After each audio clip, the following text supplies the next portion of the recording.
শুভ সকাল বন্ধুরা, সবাই কেমন আছো? আশা করি সকলেই ভালো আছো আর আমরাও ভালো আছি।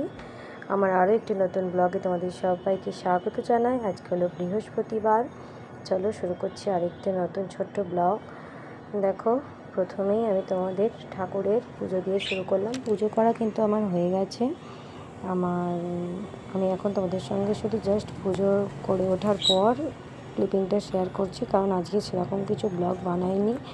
মেয়েটার খুব জ্বর, এর মাঝখানে অনেকগুলো পুরো একটা সপ্তাহ ধরে একটা ব্লগ আছে, সেটা আমি এডিট করে উঠতে পারিনি, পরে করে তোমাদের দেব। তো মেয়েটার জ্বর বলে এখন ওকে নিয়েই পড়েছি। দুদিন ধরে স্কুল কামাই হচ্ছে, পড়াশোনা কামাই হচ্ছে।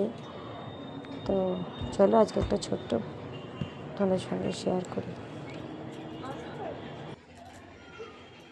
জ্বর আসছে, একটু না ভাত খেয়ে নিলে জ্বরের ওষুধটা কাজ করবে না। হ্যাঁ,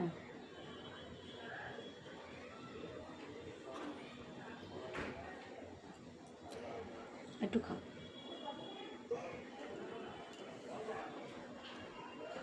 দুদিন ধরে মেয়েটার খুব জ্বর, দুদিন স্কুল কামাই হলো, উঠতে পারছে না। জ্বরের ওষুধটা খেলে 4-5 ঘন্টা একটু জ্বরটা কম থাকছে, তখন একটু উঠছে।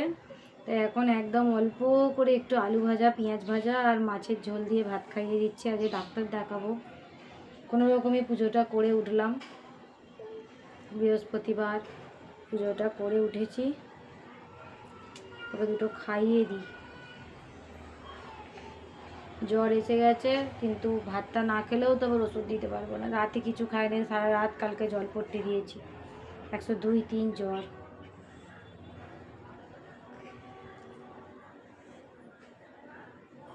যে ওখানে গিয়ে জলে হুড়েছিল, সমুদ্রের জলের থেকে মনে হয় সুইমিংয়ের জল ভারী। খাবার তো খাই একটুখানি একটুখানি করে, খাবারও তো ঠিক মতন খায় না।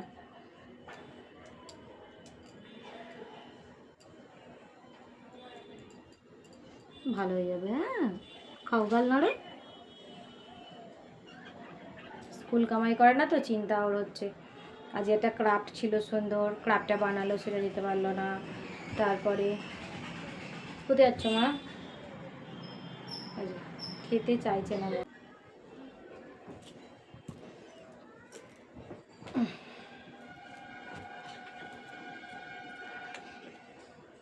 এটা দিয়ে খাবে না তাহলে? আমি জানি এটা দিয়ে ভালো লাগবে, এটা দিয়ে আমি খাবো শুকনো। এতক্ষণ বমি করেনি, এখন একটুখানি অক তুলে দিয়ে এলো, বমি করে দিয়ে এলো। একদমই খেতে পাচ্ছে না, টেনশান করছে। আসলে আরও টেনশান করছো কেন? তো আর রেজাল্ট বেরোয়নি, খাতা বেরোচ্ছে তো। পুরো বড়দের মতন পড়াশোনা নিয়ে সিরিয়াস, টেনশান করছে। খাতা বেরোচ্ছে স্কুলে, প্রথম দিনের খাতাগুলো দেখতে পেয়েছে, আর এই দুদিন খাতা দেখতে পেলো না। পড়াশোনা নিয়ে ওর এমনি ওকে বলতে হয় না, ও সিরিয়াস, এর জন্য আমাকে কথা শুনতে হয়। ওর অনেক বড় বয়স, ও ম্যাচিওর্ড, এরকম করেও আমাকে অনেক কথা শুনতে হয়। তো আর বোঝে না, আমারই মতন বোকা আদা।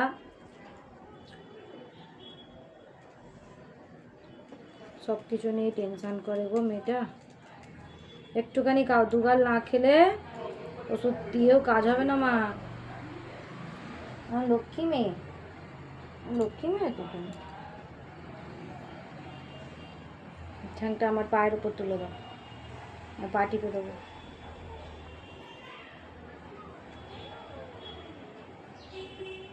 ডাক্তারবাবুগুলোও তো এমন টাইমে বসে। কালকে ভোরবেলায় প্রথম জ্বরটা দেখেছি 5টার সময়, তারপরেই ওষুধ দিয়েছি। কালও স্কুল যায়নি, আজও যায়নি। ডাক্তারবাবু আজকে বিকেলে বসবে, তার নাম লিখিয়েছি সকালে। দেখি, চলো পরে আসবো।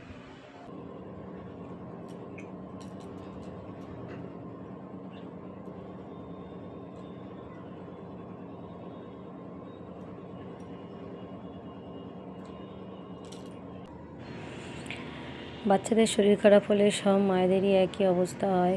যতক্ষণ ছটফট করে দুষ্টুমি করে ততক্ষণ বকি, মারি না, বকি আর কি, কত কি বলি। কিন্তু যখনই নিটিয়ে পড়ে আছে, একদমই ভালো লাগছে না। তো জ্বরটা তো বারংবার আসছে, 4 ঘন্টা 5 ঘন্টা ছাড়া ছাড়া। তা এখনও দেখলাম 102 জ্বর। যতবারই জ্বরটা দেখছি ততবারই ওই মেপে মেপে রেখে একেবারে লিখে রাখছি, কারণ ডাক্তারবাবু এটাই বারবার বলেন কোন টাইমে জ্বরটা আসছে আর কোন টাইমে জ্বরটা যাচ্ছে, এটা অবশ্যই লিখে রাখবেন। তো আমি ডাক্তারবাবুর কথা মতো এটাই করি।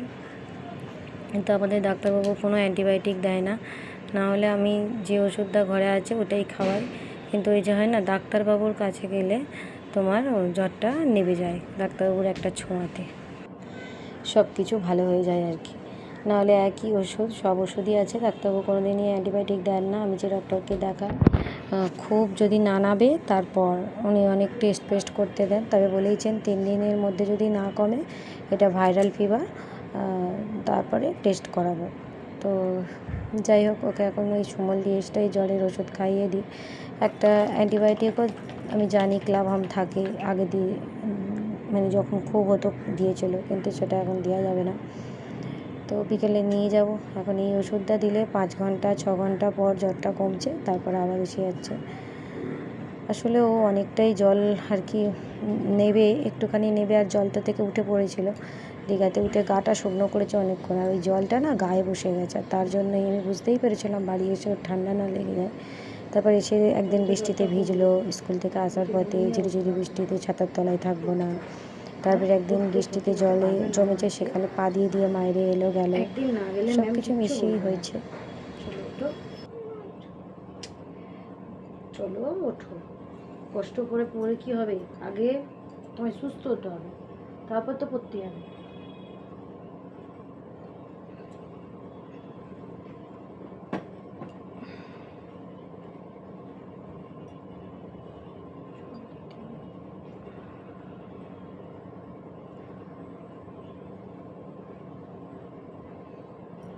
বড় বালিশ দিয়ে দাঁড়া।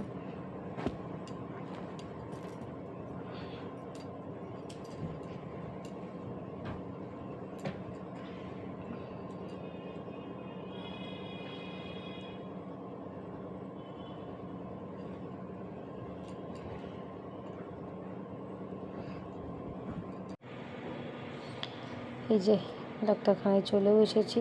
এই স্বর্ণলতাতে বসেন ডাক্তারবাবু, যখন যেখানে পায় ডাক্তারবাবু তখন সেখানেই দেখিয়েও নিলাম।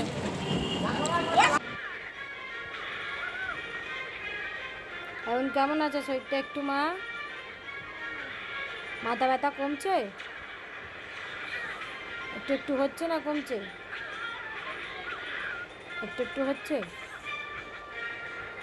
পাগুলো টিপে দিলাম, খাইয়ে দিয়েছি। গায়ে এখনো জ্বর আছে 100-র মতন, খেলা করছে ও, এখন ফোন দেখছে। থাক দেখ। মুড়ি আলু সেদ্ধ খাওয়ালাম, খেতে চাইছে না কিছু, খাইয়ে দিয়ে আর ফোন দেখছে। এরপরে দেবো একটু ওষুধ, কারণ গায়ে 101-এর কাছাকাছি জ্বর। ওষুধটা দিয়ে তারপরে একটু শোয়াবো। আমার চোখ মুখের অবস্থা খুব খারাপ, কতগুলো রাত ঘুমায়নি, যাওয়ার আগেও ঘুমাতে পারিনি, এসেও যে একটু ঘুমাবো, কাচাকুচি কতদিন ধরে করলাম, তার মধ্যে জ্বরে পড়ে গেল। স্কুলটা কামাই হচ্ছে, খুব খারাপ লাগছে। ও বলছে কালকে মা স্কুলে আমি যাব, অনেকবার বলেছে। আমি বললাম যে না, স্কুল তোমায় আর কাল যেতে হবে না, 2 দিন কামাই হয়েছে, তারপর দিনটাও হোক, তারপরে স্যাটারডে সানডে পড়বে, তারপরে একেবারে মানডে থেকে যাবে, তাতে ওর শরীরে একটু রেস্ট হয়ে যাবে। ডাক্তারবাবু ওকে বলেছে একটু রেস্ট নিতে। ঠিক আছে, চলো রাখছি।